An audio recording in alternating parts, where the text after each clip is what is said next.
할렐루야, 새벽기도 나오신 여러분 주의 이름으로 환영합니다. 우리 다 같이 찬송가 301장 함께 찬양하겠습니다. 찬송가 301장입니다. 지금까지 지내온 것 주의 크신 은혜라, 한이 없는 주의 사랑 어찌로 말하랴. 자나깨나 주의 손이 항상 살펴주시고, 모든 일을 주 안에서 형통하게 하시네. 몸도 맘도 연약하나 새 힘받아 살았네. 물 붓듯이 부으시는 주의 은혜 족하다. 사랑 없는 거리에 나 험한 산 길에 맬 때 주의 손을 굳게 잡고 찬송하며 가리라. 주님 다시 배올 날이 날로 다가와, 무거운 짐 주께 맡겨 벗을 날도 멀잖네. 나를 위해 예비하신 고향 집에 돌아가 아버지의 품 안에서 영원토록 살리라. 아멘. 하나님께서 우리에게 주시는 말씀은 신약성경 디모데전서 1장 12절에서 20절 말씀입니다. 신약성경 디모데전서 1장 12절에서 20절까지입니다.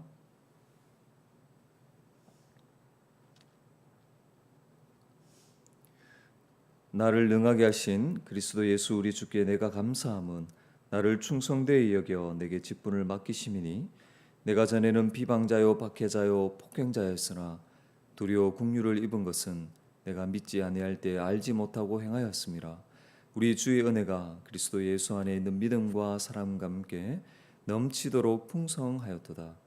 믿보다 모든 사람이 받을 만한 이 말이여, 그리스도 예수께서 죄인을 구원하시려고 세상에 임하셨도다 하였도다.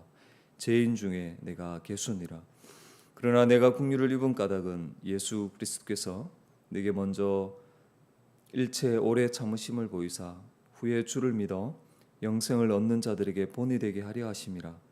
영원하신 왕 곧 썩지 아니하고 보이지 아니하고 홀로 하나이신 하나님께 존귀와 영광이 영원 무궁하도록 있을지어다. 아멘. 아들 디모데야, 네가 내게 이 교훈으로서 명하노니, 전에 너를 지도한 예언을 따라 그곳으로 선한 싸움을 싸우며 믿음과 착한 양심을 가지라. 어떤 이들은 이 양심을 버렸고 그 믿음에 관하여는 파선하였느니라. 그 가운데 후메네오와 알렉산더가 있으니, 내가 사탄에게 내준 것은 그들로 훈계를 받아 신성을 모독 하지 못하게 하려 함이라. 아멘. 오늘도 말씀으로 시작하게 하신 하나님께 감사와 영광을 올려드립니다. 우리는 어제 새벽 본문을 살피면서 이 본문에 나타난 하나님에 대해서, 하나님께서 우리에게 어떤 은혜를 베푸셨는지를 우리가 함께 살펴보았습니다. 여러분, 우리가 믿는 하나님은 썩지 아니하며 영원 전부터 영원히 홀로 존재하시는 영원하신 왕이십니다. 영원하신 왕이신 하나님께서 우리같이 자기 없는 죄인을 구원하시기 위해 자기 아들을 이 땅에 보내주셨죠. 예수님은 죄인을 구원하러 이 땅에 오신 그리스도 곧 메시아십니다. 하나님으로서 받으실 그 모든 영광을 포기하고 친히 종의 형체를 입으셨습니다. 우리를 구원하시기 위해서 베푸신 이 하나님의 은혜와 긍휼을 생각할 때에 우리가 어찌 찬양과 감사와 영광을 올리지 않을 수 있겠습니까? 우리에게 놀라운 은혜와 긍휼을 베푸신 하나님을 한평생 찬양하며 나아가는 저와 여러분이 될 수 있기를 간절히 소망합니다. 오늘 본문이 강조하는 바를 살펴보고 중심 메시지를 정리해 보려고 합니다. 먼저 반복 비슷하게 반복되는 것이 있죠. 먼저 13절에 보면 비방자, 박해자, 폭행자 이런 단어들이 반복이 되고 있고, 또 15절에 보면 죄인, 또 15절에 보면 죄인 중에 괴수다 이런 표현들이 비슷하게 반복이 되고 있습니다. 바울은 이전에 예수님을 믿지 못했을 때 어떤 자였습니까? 예수님을 비방하고 믿는 자들을 가두고 폭행하는 일에 앞장섰던 죄인 중에 괴수였다 이렇게 고백하며 또 과거에 그렇게 행했던 자죠. 또 긍휼이라는 단어가 13절, 16절에 반복이 되고 있고요. 또 14절에 보면 은혜, 또 16절에 보면 일체 오래 참으사.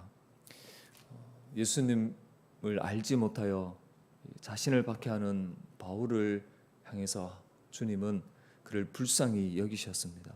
오래 참으시며 넘치도록 풍성한 은혜를 베푸신 것이 본문에서 강조되고 있습니다.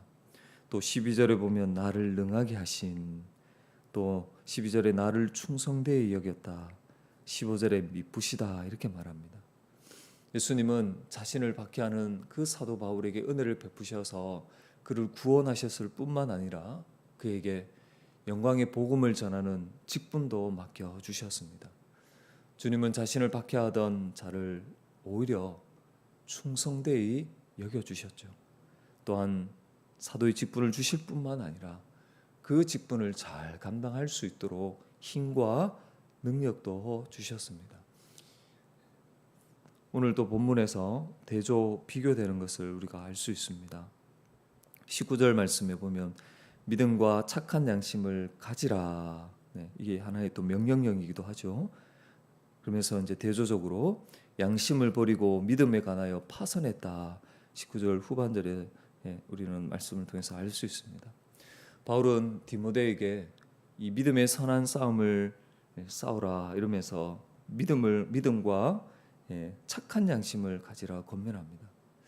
왜 이렇게 권면했습니까? 교회 안에는 이 후메네오와 알렉산더와 같이 믿음과 착한 양심을 버린 자들이 있었기 때문에 그렇습니다. 그래서 바울은 이렇게 진리를 사주하지 않고 또 믿음을 저버리는 이런 자들로부터 교회를 보호하기 위해서 이 사탄에게 내어주는 출교를 행했던 것이죠. 그렇게 함으로 그들이 다시금 회개하고 돌이키기를 원했던 것입니다. 오늘 우리는 이 본문에서 저자가 강조하는 바를 통해서 중심 메시지를 이렇게 정리해 볼 수 있습니다. 교회는 은혜의 복음에 감사하며 믿음의 선한 싸움을 해야 합니다. 여러분, 우리는 바울을 통해 죄인을 향한 그 주님의 은혜와 긍휼이 얼마나 큰지를 다시금 깨닫게 됩니다.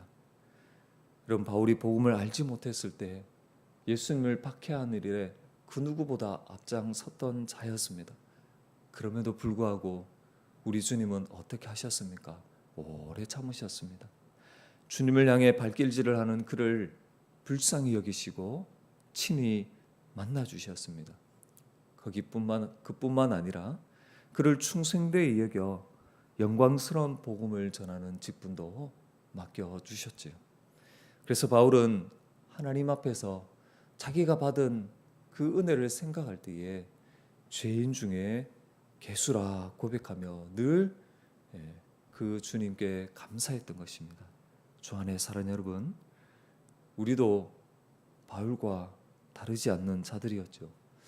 뭐 직접적으로 이 바울처럼 예수님을 박해하지는 않았다 할지라도 우리는 다른 방식으로 그 주님을 박해하며 복음을 비방했던 죄인들이었습니다. 하나님의 거룩한 기준으로 볼 때에 날마다 그 법을 어김으로 하나님의 진노를 받아 마땅했던 본질상 죄인들이었죠. 진노의 자식들이었습니다. 그럼에도 불구하고 하나님은 자격 없는 우리에게 은혜를 베푸셨습니다.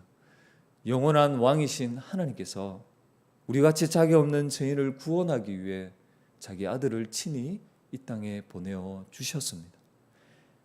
우리는 그 예수 그리스도를 믿음으로 그리스도와 함께 다시 살리심을 받아 하나님의 자녀가 되는 놀라운 복을 얻게 된 것입니다. 그러므로 이 은혜의 복음을 전해주신 하나님께 감사와 찬양과 존귀와 영광을 올려드리는 저와 여러분이 되기를 소망합니다. 그리고 이 은혜의 복음을 알지 못하는 자들에게 복음을 전하는 사명을 감당해야 할 것입니다.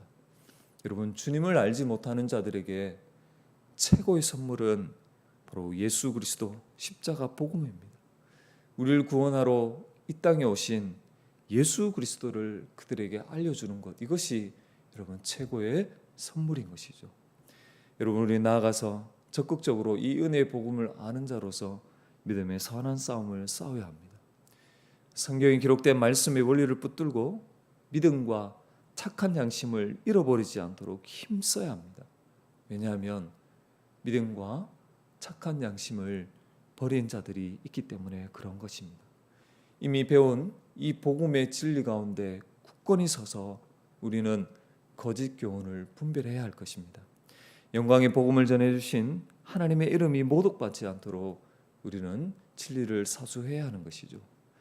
주 안에 사는 여러분, 우리같이 자격 없는 죄인을 구원하시는 이 은혜의 복음을 알게 하신 주님께 날마다 감사하는 저와 여러분이 되면 좋겠습니다. 그리고 적극적으로 이 복음을 전하며 믿음과 착한 양심을 가지고 끝까지 선한 싸움을 할 수 있는 그런 은혜가 넘치시기를 주의 이름으로 간절히 부탁을 드립니다.